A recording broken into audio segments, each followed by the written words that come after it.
جھوم اٹھے ہیں مکے والے جس وقت خبر یہ پائی، غم دور ہوئے آقا کے ہر سمت مسرت چھائی۔ جب لائے عمر ایمان کہو سبحان اللہ۔ آپ کے علاقے کی نوجوان فاضل عالم دین مدھوبنی ضلع کے مدرسہ فلاح المسلمین کے استاذ محترم حضرت مولانا مفتی روح اللہ صاحب قاسمی دامت برکاتہم کو بس ایک شعر کے ساتھ آواز دینا چاہتا ہوں کہ پروں کو کھول زمانہ اڑان دیکھتا ہے، پروں کو کھول زمانہ اڑان دیکھتا ہے، ارے زمین پہ بیٹھ کے کیا آسمان دیکھتا ہے، اور ملا ہے وقت تو وقت کی حفاظت کر، سنبھل کر چل تجھے سارا جہان دیکھتا ہے، سنبھل کر چل تجھے سارا جہان دیکھتا ہے۔ آئیے بلا تاخیر ہم حضرت مولانا مفتی روح اللہ صاحب قاسمی دامت برکاتہم سے اس وقت مؤدبانہ گزارش کرتے ہیں کہ آپ مائک پر تشریف لائیں اور تشریف لا کر اپنی خطاب نایاب سے اس پیاسی امت کو سیراب فرمائیں۔ حضرت مولانا مفتی روح اللہ صاحب قاسمی دامت برکاتہم العالیہ۔ بسم اللہ الرحمن الرحیم۔ الحمد لله نحمده ونستعينه ونستغفره ونؤمن به ونتوكل عليه ونعوذ بالله من شرور أنفسنا ومن سيئات أعمالنا، من يهده الله فلا مضل له ومن يضلله فلا هادي له، ونشهد أن لا إله إلا الله وحده لا شريك له، ونشهد أن سيدنا ومولانا محمدًا عبده ورسوله، أما بعد فأعوذ بالله من الشيطان الرجيم، بسم الله الرحمن الرحيم، ووصى بها إبراهيم بنيه ويعقوب يا بني إن الله اصطفى لكم الدين فلا تموتن إلا وأنتم مسلمون، أم كنتم شهداء إذ حضر يعقوب الموت إلى آخر الآية، صدق الله العظيم۔ رات کے 12 نہیں اب 2 بج رہے ہیں، اور آپ کے سامنے بڑی قیمتی باتیں بڑے اچھے انداز میں مختلف پیرایوں میں آئی ہیں۔ ماشاءاللہ اب تک کا جو آپ کا وقت گزرا ہے بڑا اچھا گزرا، اور ہم آپ کو یہ مبارکباد دیتے ہیں کہ آپ کا یہ پروگرام اس حد تک کامیاب رہا کہ آپ جاگ کر آپ نے اپنا وقت بتایا ہے، بغور سنا ہے۔ آئندہ اس کی امید کریں گے کہ جو کچھ سنا ہے اسے یاد رکھیں اور اس پر عمل کریں۔ باتیں رات سے ہو رہی ہیں اور لمبی باتیں بھی ہوئی ہیں، اس لیے بہت زیادہ وقت آپ کا لینا اور تقریر کرنا اب مناسب نہیں ہے۔ جو باتیں ہوئی ہیں اسی کا خلاصہ آپ کے سامنے بیان کر دیا جائے تاکہ اس کا یاد رکھنا آپ کے لیے آسان ہو سکے۔ محرم الحرام کے تذکرے سے کئی باتیں آپ کے سامنے آئی۔ سیدنا حسین رضی اللہ تعالی عنہ کی قربانیاں، ان کی شہادت کا تذکرہ اور ان سے ملنے والے سبق کا تذکرہ، میدان کربلا کا پیغام، یہ سب ہمارے سامنے آیا، اور اس پر مسلمانوں کا جو عمل ہے اس پر بھی کچھ تبصرے آئے۔ 100 باتوں کی ایک بات یہ ہے کہ حضرت حسین رضی اللہ تعالی عنہ کی شہادت کا جو واقعہ ہے یہ تاریخ کا بڑا دردناک اور بڑا المناک واقعہ ہے، لیکن اس واقعے کے بعد مسلمانوں کا جو عمل ہے اس واقعے کو منانے کے لیے، کیا اس کا منانا مسلمانوں کے لیے کسی بھی صورت میں جائز ہے؟ مسلمان جو کام کر رہے ہیں اس کا تعلق اسلام سے کسی بھی درجے میں ہے؟ یہ چیز ہمیں غور کرنے کی ہے۔ ایک بات آپ یاد رکھیں کہ یہ واقعہ چاہے کتنا بڑا دردناک ہوا ہو، لیکن اسلامی تاریخ کا یہ کوئی پہلا واقعہ نہیں ہے۔ اس سے پہلے بھی ہزاروں واقعات شہادت کے بھی اور اس کے علاوہ بھی ایسے ہو چکے جس نے تاریخ کے دھارے کو موڑا تھا۔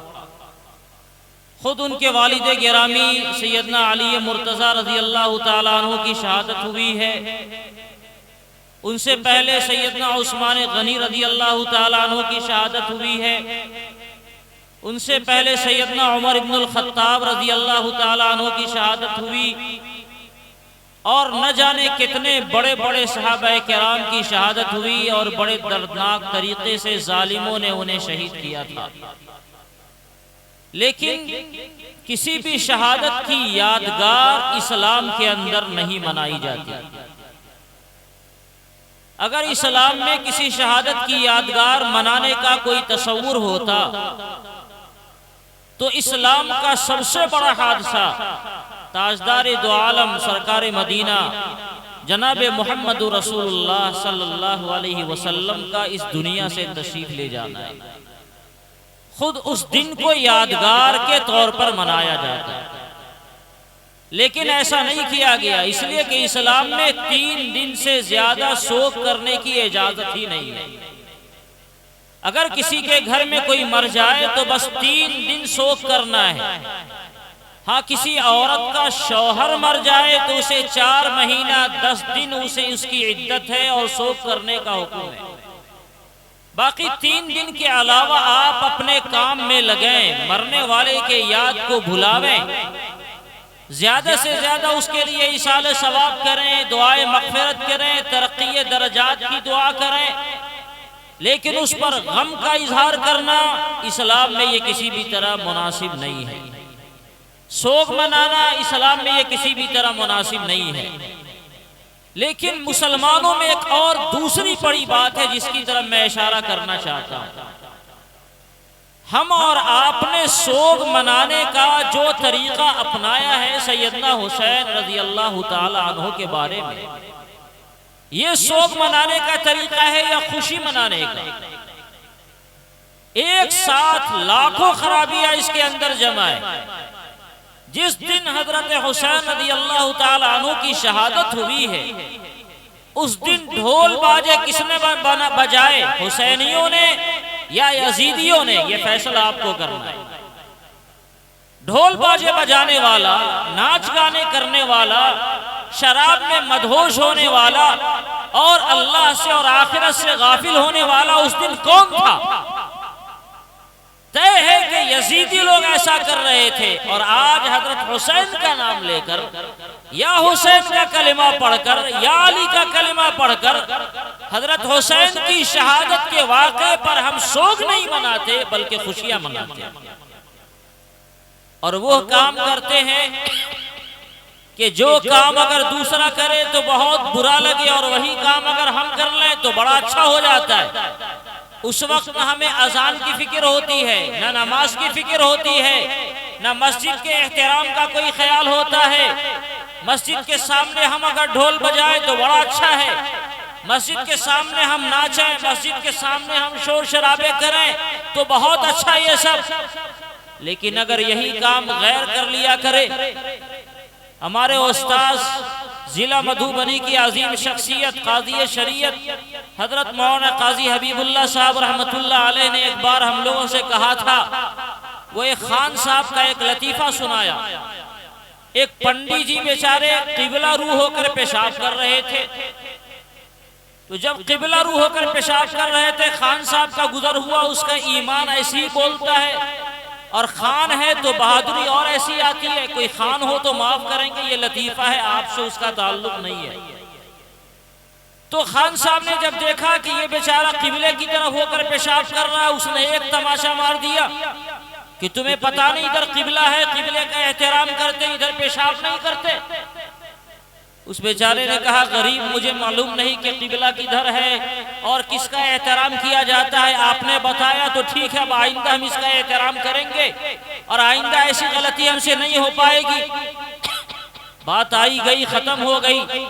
پھر ہفتہ دو ہفتہ، مہینہ دو مہینے کے بعد یہی خان صاحب اپنی ٹنکی قبلے کی طرف بہا رہے تھے، اور اتفاق سے اسی پنڈی جی کا گزر ہو رہا تھا۔ اب جب پنڈی جی نے دیکھا ان کو تو کہا خان صاحب، ہمیں تو آپ نصیحت کر رہے تھے اور آپ اسی غلطی کو دہرا رہے ہیں، آپ کے لیے قبلہ نہیں ہے، یہ قبلہ اور قبلے کا احترام صرف ہمارے لیے تھا۔ تو خان صاحب نے بڑا اچھا جواب دیا، قبلہ ہمارے باپ کا کہ تمہارے باپ کا؟ اگر ہم قبلے کی بے حرمتی کریں، مسجدوں کے سامنے ہم ڈھول بجاویں، مسجدوں کے سامنے شراب پی کر ہم مدہوشی کریں، مسجدوں کی ہم بے حرمتی کریں، مسجدوں کے سامنے ہم شور شرابے کریں، تو یہ سب جائز ہے۔ لیکن اگر ہمارا کوئی بھائی کسی بھسان کے زمانے میں مسجد کے پاس آ کے یہ سارے ڈرامے کرنے لگے تو یہ موقع کون دے رہا ہے؟ اس وقت آپ کو برداشت نہیں ہوگا کہ مسجد کے سامنے ڈھول بجایا گیا، لیکن جب آپ کرتے ہیں تو آپ کو کہنے والا کون ہے؟ قبلہ آپ کے باپ کا ہے۔ اگر قبلے کا احترام ہے تو وہ سب کے لیے احترام ہے، یہ نہیں کہ فلاں کے لیے قبلے کا احترام ہے اور فلاں کے لیے قبلے کا احترام نہیں ہے۔ اس لیے اے میرے بھائیوں اور بزرگوں اور دوستوں، یہ ساری ناٹک بندیاں چھوڑیے، اور کسی بھی نام پر شریعت نے ذرہ برابر بھی اس کی کوئی گنجائش نہیں دی ہے کہ آدمی محرم میں کوئی ایسا عمل کرے جو شریعت کے خلاف ہو۔ 10ویں محرم کے تعلق سے جو فضائل اور آپ نے مناقب سنے، شریعت نے اگر کوئی کام کرنے کا حکم دیا ہے تو صرف 2 کام ہے جو آپ یاد رکھیں۔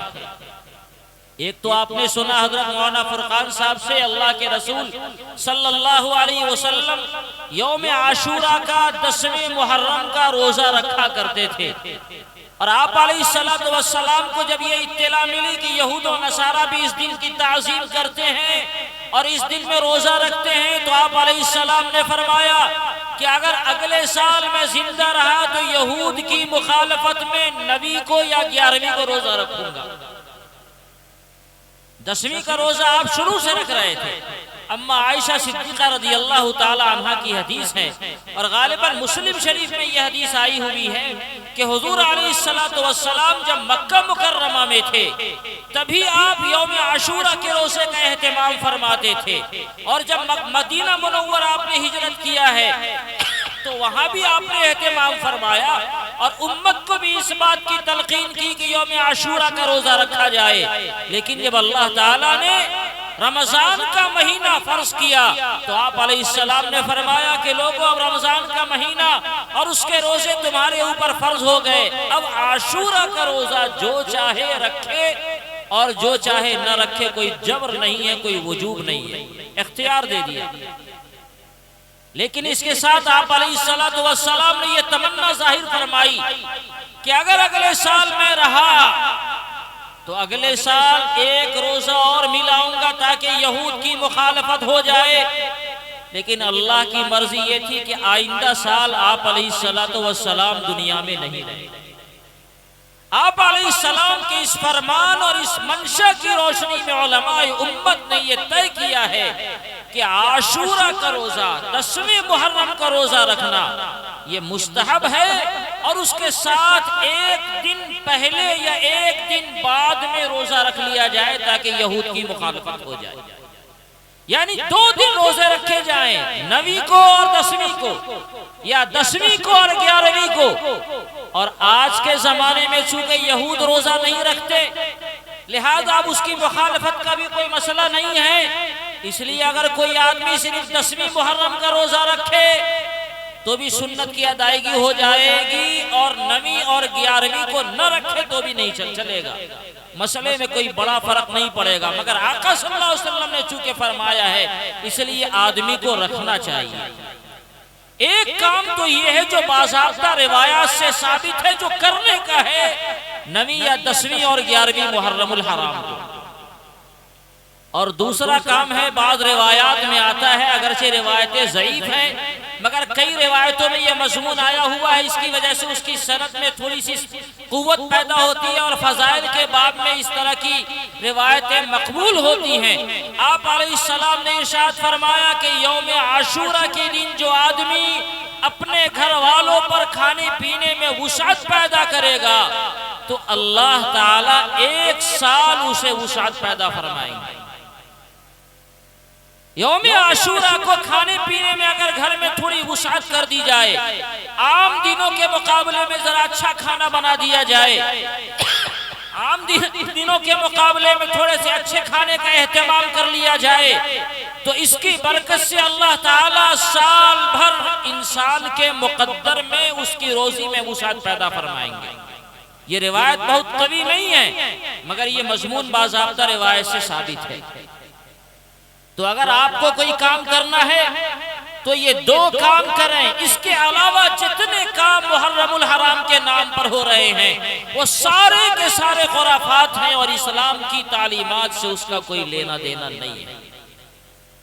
اور اس کے ساتھ ایک چیز اور بھی یاد رکھیں کہ ہمارا جو نوجوان ہے اور ہماری جو نسلیں ہیں وہ جس راہ پر جا رہی ہیں ان کو کوئی ہاتھ پکڑنے والا نہیں، ان کی کوئی رہنمائی کرنے والا نہیں۔ یہ چیز ہمارے لیے بھی بہت اچھا نہیں ہے اور ہماری نسلوں کے لیے بھی بہت اچھا نہیں ہے۔ میں سارے پیغام کو قرآن کریم کی ایک آیت کے ذریعے اشاروں میں بیان کرنا چاہ رہا ہوں۔ سیدنا یعقوب علیہ السلام کا انتقال ہونے لگا۔ سیدنا یعقوب علیہ السلام جلیل القدر نبی ہیں اور آپ کا پورا خاندان نبوت سے بھرا پڑا ہے۔